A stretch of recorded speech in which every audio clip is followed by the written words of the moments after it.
Good evening student, मैं ललिता राणा स्वागत करती हूँ आपका स्टडी पॉइंट विद अमित में। कैसे हैं आप सब? आई होप आप सब अच्छे होंगे। एग्ज़ाम की जो तैयारी है वो अच्छी चल रही होंगी। देखिए, हमारा जो कंटेंट चल रहा था 2-3 दिन पहले वो एनवायरनमेंट में चल रहा था।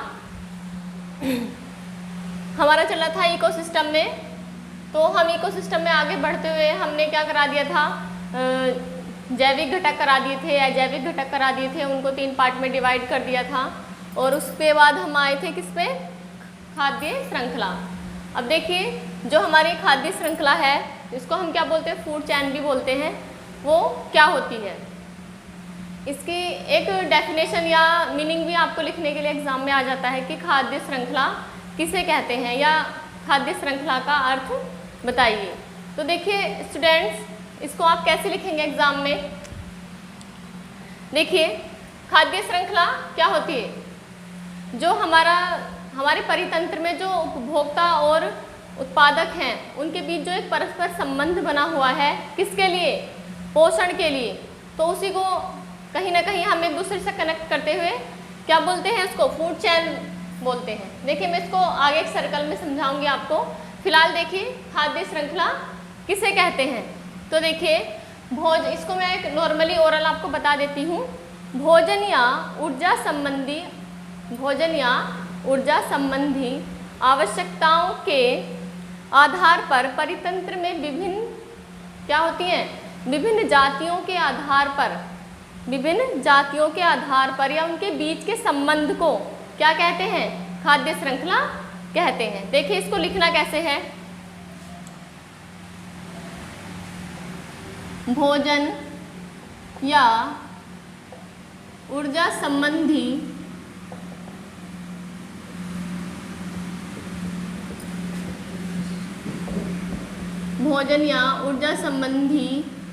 आवश्यकताओं के आधार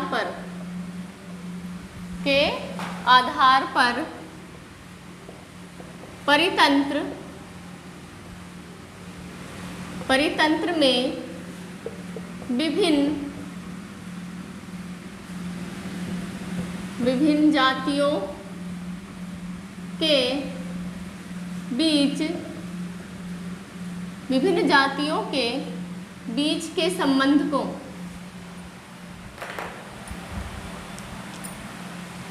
बीच के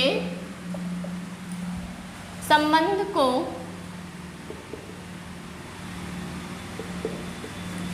खाद्य श्रृंखला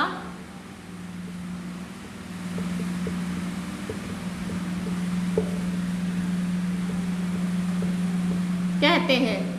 देखिए, ये हो गया कि भोजन या ऊर्जा संबंधी आवश्यकताओं के आधार पर परितंत्र में विभिन्न जातियों के बीच के संबंध को खाद्य श्रृंखला कहते हैं। देखिए, एक अर्थ ये हो गया है। एक दूसरा और इजी सा देख लीजिए जो आपको समझ में आ जाएगा। क्या होता है? अथवा करके परितंत्र में उत्पादक तथा उपभोक्ता के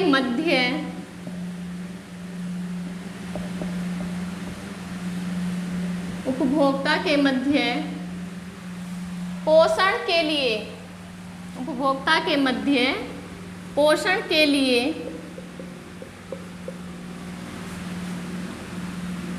लिए निश्चित किसके लिए? मध्य पोषण के लिए निश्चित संबंध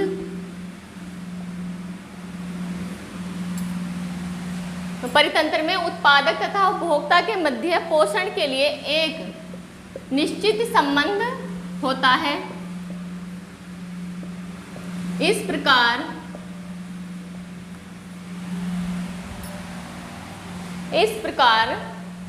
के सरलतम संबंध को आगे देखिए। इस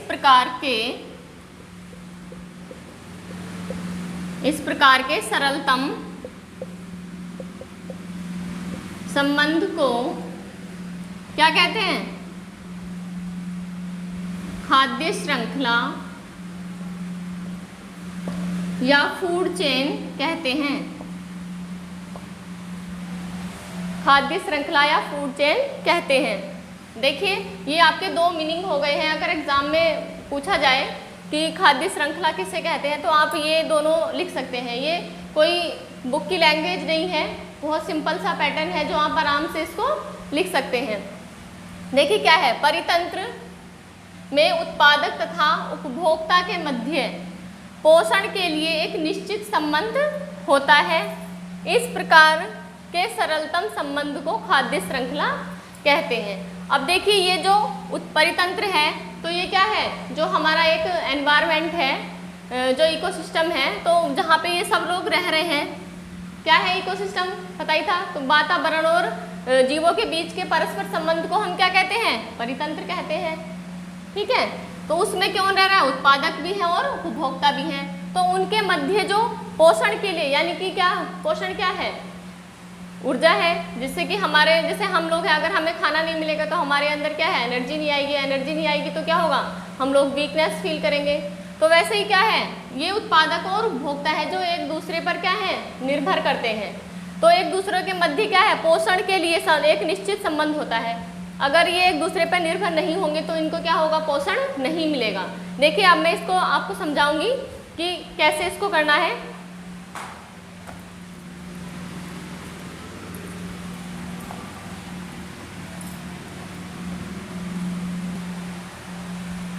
चलिए स्टूडेंट्स देखते हैं हम खाद्य श्रृंखला या फूड चेन।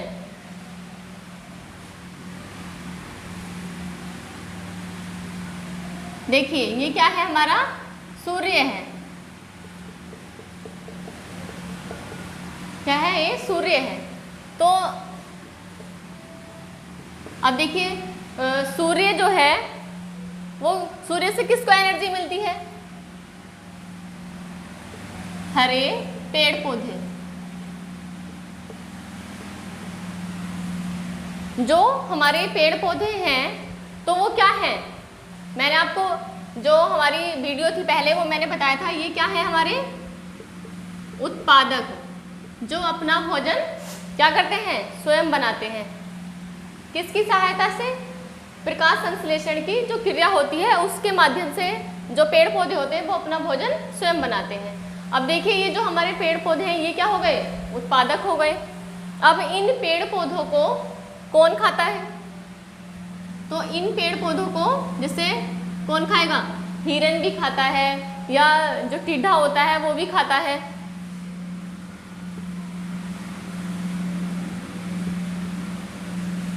तो ये जो हमारे पेड़ पौधे ये कहाँ से बना रहे हैं अपना भोजन, सूर्य से। और ये टिड्ढा किसको खा रहा है, पेड़ पौधों को खा रहा है। तो टिड्ढा कौन हुआ हमारा, ये हुआ हमारा प्रथम, क्या बताओ क्या हो गया, उपभोक्ता हो गया। प्राथमिक शाकाहारी उपभोक्ता। देखिए इसको आप थोड़ा सा समझिए, क्योंकि अगर एग्जाम में आ गया कि खाद्य श्रृंखला का चित्र बनाइए या खाद्य श्रृंखला को प्रदर्शित कीजिए, तो अगर आप इस डायग्राम के माध्यम से अगर आपने ये डायग्राम भी बना दिया ना, तब भी आपको फुल मार्क्स मिलेंगे। ठीक है, तो ये जो ग्रासहोपर हो गया, इसने किसको खाया, इन प्लांट्स को खाया। तो ये कौन क्या हो गया, हमारा प्राथमिक उपभोक्ता हो गया, शाकाहारी। फिर है अब इस ये जो टिड्ढा है इसको कौन खाएगा, मेंढक। तो जो हमारा मेंढक है तो वो क्या है, द्वितीय उपभोक्ता हो गया, लेकिन क्या हो गया, मांसाहारी हो गया।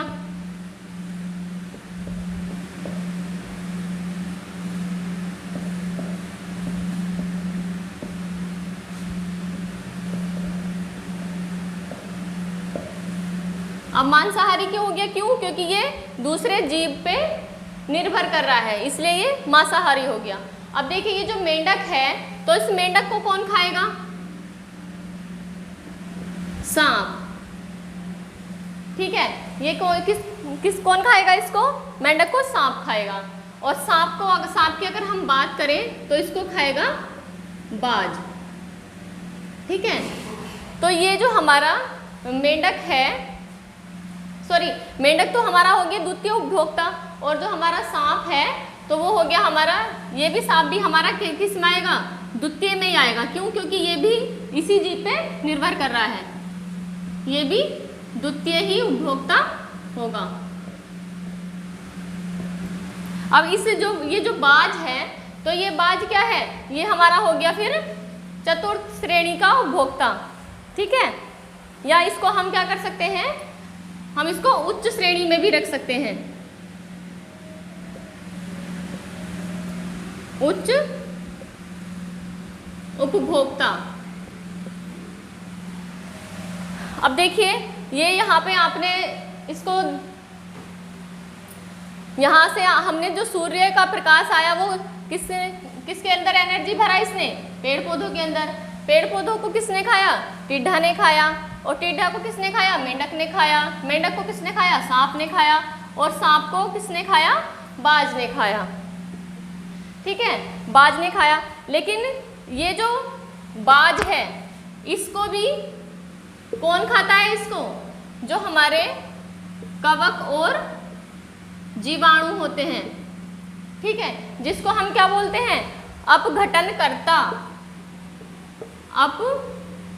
अपघटनकर्ता। तो ये किसको खाते हैं, बाज को खाते हैं। अब देखिए ये बाज को कब खाते हैं, जब ये बाज क्या होता है, मर जाता है। जब ये बाज मर जाता है तो इसको कौन खाता है, ये कवक और जीवाणु जो हैं इसको खाते हैं। कौन, कवक और जीवाणु, ठीक है। तो ये हमारी एक क्या हो गई, एक श्रृंखला बन गई है कि पेड़ पौधों को टिड्ढा ने खाया, टिड्ढे को मेंढक ने खाया, मेंढक को सांप ने खाया, और सांप को किसने खाया, बाज ने खाया, और बाज को कवक और जीवाणु ने खाया, जिसको हम क्या बोलते हैं, अपघटनकर्ता बोलते हैं, ठीक है। अब देखिए ये हमारी जो फूड चेन आपने देखी है, इसके अलावा भी हमारी बहुत सारी, हम किसी भी उसमें उसको बना सकते हैं श्रृंखला को। जैसे हम एक जलीय श्रृंखला बना सकते हैं, या घास के अकॉर्डिंग श्रृंखला बना सकते हैं, या स्थलीय श्रृंखला बना सकते हैं, ठीक है। तो इसको ये नहीं है कि यही श्रृंखला होती है, तो हम इसको क्या करते हैं, किसी भी अकॉर्डिंग बना सकते हैं। देखिए आगे हम देखते हैं जलीय श्रृंखला को।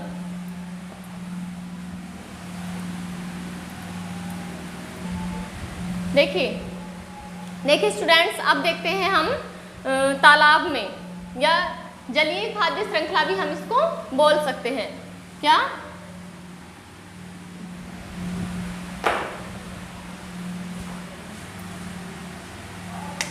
कोई समझ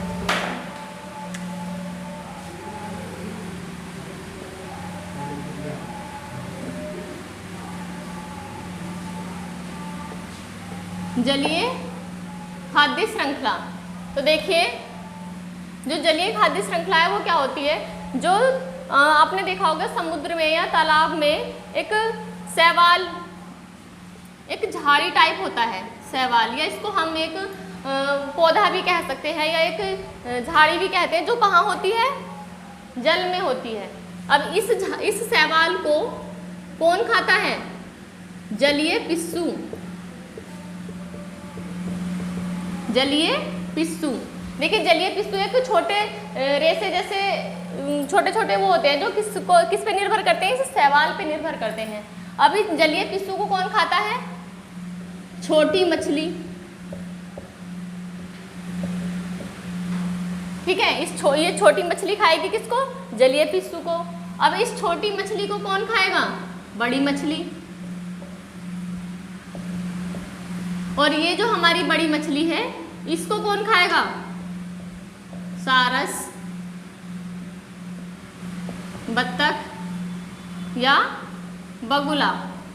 ये किसको खाएगा, बड़ी मछली को खाएगा। तो ये क्या है, हमारी जलीय खाद्य श्रृंखला हो गई। कभी कभी पूछ लेते हैं एग्जाम में कि जलीय खाद्य श्रृंखला का एक चित्र बनाइए या उसको प्रदर्शित कीजिए, ठीक है। अब हम देखते हैं घास स्थलीय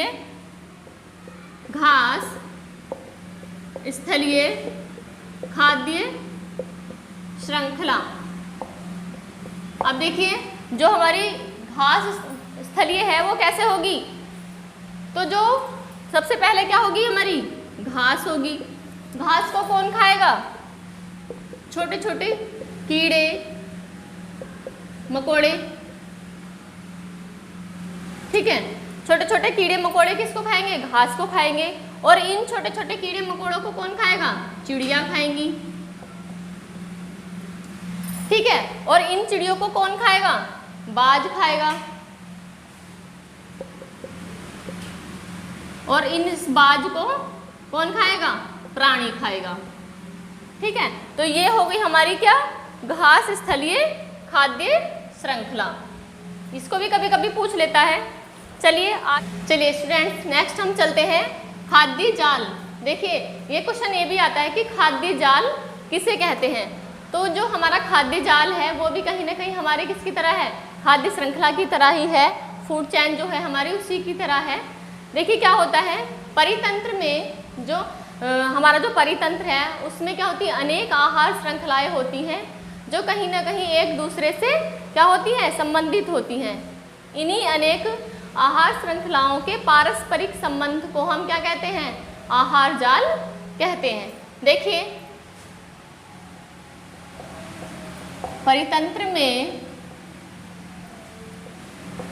अनेक आहार श्रृंखलाएं होती हैं जो कहीं न कहीं एक दूसरे से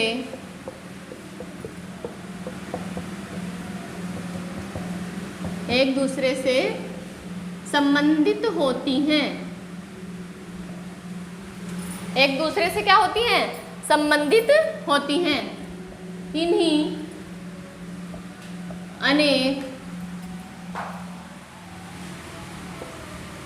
आहार श्रृंखलाओं के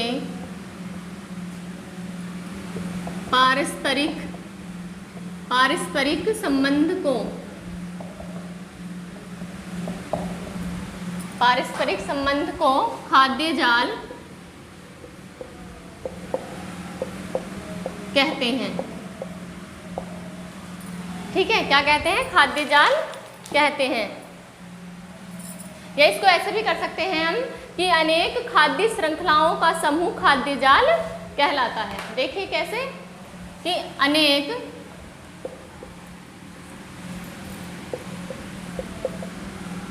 खाद्य श्रृंखलाओं का समूह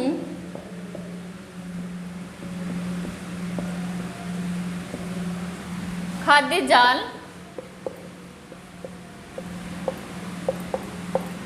कहलाता है। तो आप ये दोनों खाद्य जाल का आप मीनिंग लिख सकते हैं कि अनेक खाद्य श्रृंखलाओं का जो समूह है वो भी हमारा क्या कहलाएगा?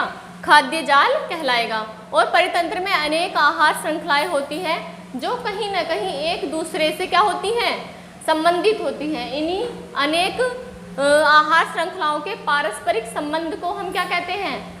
आहार जाल या खाद्य जाल कहते हैं। अब देखिए कैसे इसको हम देखते हैं कैसे जाल के रूप में इसको बताया गया है।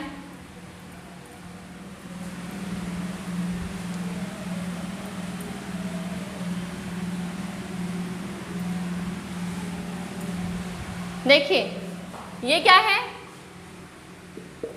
घास है।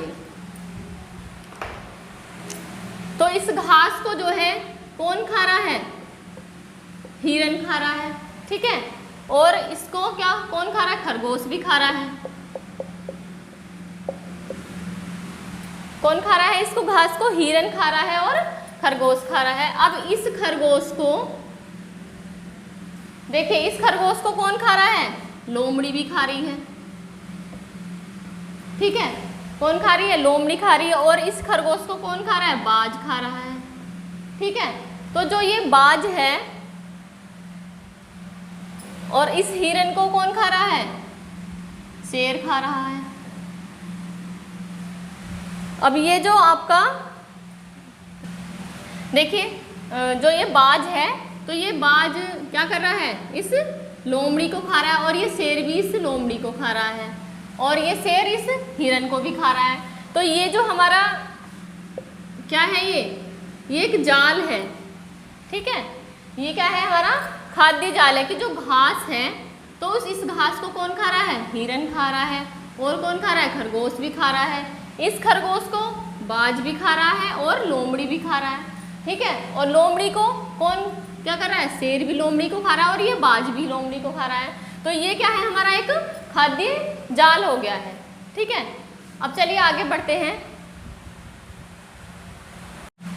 देखिए स्टूडेंट्स, ये हमारा नेक्स्ट टॉपिक है ऊर्जा का पिरामिड।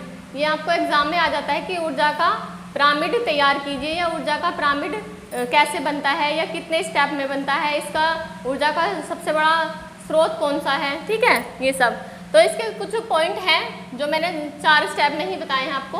तो देखिए सबसे पहला है, ऊर्जा का पिरामिड सदैव क्या बनता है, सीधा बनता है। अब देखिए सीधा बनने की बात हो रही है, तो कैसे बनेगा सीधा।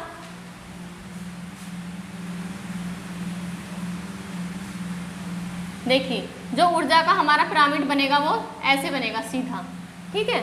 सबसे पहला स्टेप हो गया, ऊर्जा अधिकतम 4 स्तरों तक क्या करती है, 4 स्तरों तक क्या करती है, गति करती है। तो जो हमारा पिरामिड है वो कितने स्टेप में बनेगा, 4 में बनेगा, 1 2 3 और ये 4, ठीक है। परितंत्र में ऊर्जा का सबसे बड़ा जो स्रोत है वो क्या है, सूर्य है। देखिए मैंने अभी जो आपको बताया था खाद्य श्रृंखला में कि जो हमारे प्लांट्स होते हैं उनको कहाँ से एनर्जी मिलती है, सूर्य से मिलती है। और उसी के अकॉर्डिंग जो ये जाल सा बना हुआ है वो उसका ही ना कहीं उसका कारण क्या है, सूर्य है। तो सबसे बड़ा जो ऊर्जा का स्रोत माना गया है वो सूर्य को माना गया है। फिर है ऊर्जा का पिरामिड लिंडमैन के 10% के नियम का पालन करता है। देखिए ये है ना ऑब्जेक्टिव में आ जाता है कि ऊर्जा का जो पिरामिड है वो किसके नियम का पालन करता है, तो लिंडमैन के 10% के नियम का पालन करता है। अब देखिए ये जो पिरामिड है इसका थोड़ा सा एक स्ट्रक्चर देख लेते हैं। तो सबसे पहले जो हमारा फर्स्ट स्टेप होता है इसमें हम किसको रखेंगे, घास को रखेंगे। घास हमारी क्या है, उत्पादक है, उत्पादक आपको पता ही होगा।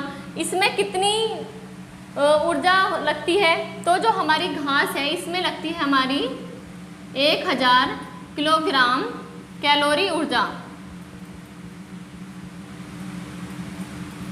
तो 1000 किलोग्राम कैलोरी ऊर्जा हमारी किस में होती है, घास में होती है। घास को कौन खाता है, हिरन या खरगोश, खरगोश। तो ये खरगोश जो ये क्या है, हमारे खरगोश और हिरन क्या है, ये शाकाहारी है, समझ लीजिए शाकाहारी, ठीक है।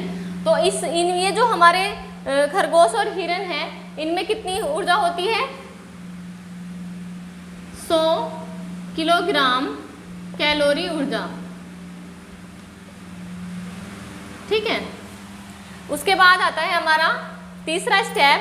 तो तीसरे स्टेप में हमने किसको रखा है, लोमड़ी को, जो किसको खाती है, इस खरगोश को खाती है, ठीक है। और इसको हमने क्या माना है, इसको माना है हमने प्राथमिक उपभोक्ता, प्राथमिक उपभोक्ता। क्यों, क्योंकि ये इस जीव पे निर्भर कर रही है। अगर इन जीवों को नहीं खाएगी तो इसको एनर्जी नहीं मिलेगी। क्यों, क्योंकि हिरन और खरगोश कहाँ से एनर्जी ले रहे हैं, घास से ले रहे हैं। और ये हिरन और खरगोश से कौन एनर्जी ले रहा है, ये लोमड़ी ले रही है। और यहाँ पे कितनी ऊर्जा पहुँचेगी फिर, 10 किलोग्राम कैलोरी ऊर्जा, ठीक है। 10 किलोग्राम कैलोरी ऊर्जा यहाँ पर पहुँचेगी। उसके बाद आता है हमारा शेर, ठीक है। तो शेर जो है वो क्या है, हमारा शीर्ष मांसाहारी है, शीर्ष मांसाहारी है। और यहाँ पे कितनी ऊर्जा पहुँचेगी, 1 किलोग्राम कैलोरी ऊर्जा। तो देखिए ये जो हमारा ऊर्जा का पिरामिड है इसको आप अगर एग्जाम में, वैसे तो आता ही है, ये मोस्ट है, लेकिन फिर भी आप इसको अगर ऐसे इसको याद नहीं कर पा रहे हैं तो ये सिंपल तरीका है, ऐसे इसको याद कर लीजिए कि 4 स्टेप में ये बनता है। और कैसे बनता है, सीधा बनता है। और जो इसके 4 स्टेप होते हैं तो उसके फर्स्ट स्टेप में हम क्या रखते हैं, घास को रखते हैं। घास को कौन खाता है, खरगोश खाता है, लोमड़ी खाती है, सॉरी हिरन खाता है। और खरगोश को और हिरन को कौन खाता है, लोमड़ी खाती है। लोमड़ी को कौन खाता है, शेर खाता है। तो ये सिंपल पैटर्न हो गया, इसको आप याद कर लीजिए तो आपको ये स्ट्रक्चर बनाना आ जाएगा। घास क्या है, उत्पादक है। खरगोश और हिरन शाकाहारी हो गए। लोमड़ी क्या है, प्राथमिक उपभोक्ता हो गया। और शेर क्या है, शीर्ष मांसाहारी हो गया। और ऊर्जा की बात करें तो सबसे पहले तो 1000, उसके बाद 100, 10 और 1। सिंपल तरीका है याद करने का, आपको ये याद हो जाएगा। और एग्जाम में अगर आ गया तो आप ये डायग्राम ज़रूर बनाइएगा। देखिए आज के लिए इतना ही। आगे नेक्स्ट वीडियो में आपके टॉपिक से रिलेटेड जो भी आगे रहेगा सिलेबस के अकॉर्डिंग हम लेकर आएंगे। और प्लीज़ हमारे चैनल को जो है लाइक कीजिए, शेयर कीजिए और सब्सक्राइब कीजिए। Thank you.